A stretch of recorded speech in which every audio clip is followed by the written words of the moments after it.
C'est une grande chose de voir Christ, et puis de voir que nous avons été choisis en lui pour être comme cela, semblable à l'image de son Fils. Romains 8, 29.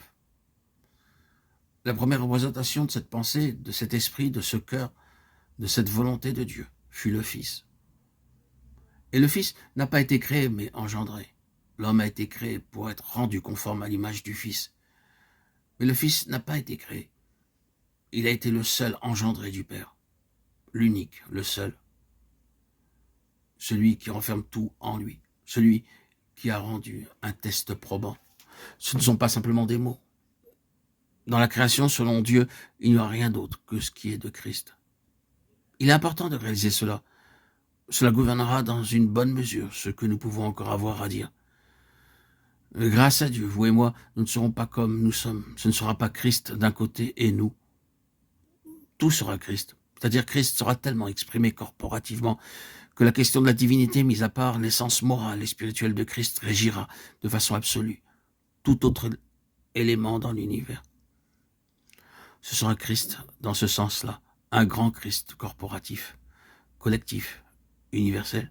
Oui, il y aura des multitudes qu'aucun homme ne peut compter, mais tellement rendues conformes à l'image de Christ que, regardant une personne quelconque ou tout à la fois, la conformité spirituelle à Christ sera vue. Nous ne disons pas que Christ doit perdre son individualité pour être absorbé dans un tout où toutes ses propres particularités personnelles cessent. Nous disons que, une fois conformes à son image, nous serons comme une grande personne, le corps de Christ parachevé, une expression corporative et collective de ce que Christ est. Paul se réfère à cela quand, avec une foi formidable représentant une victoire et un ascendant immense, il dit « Dès maintenant, nous ne connaissons personne selon la chair » 2 Corinthiens 5, 16. Cela représente une victoire d'un ordre pas commun.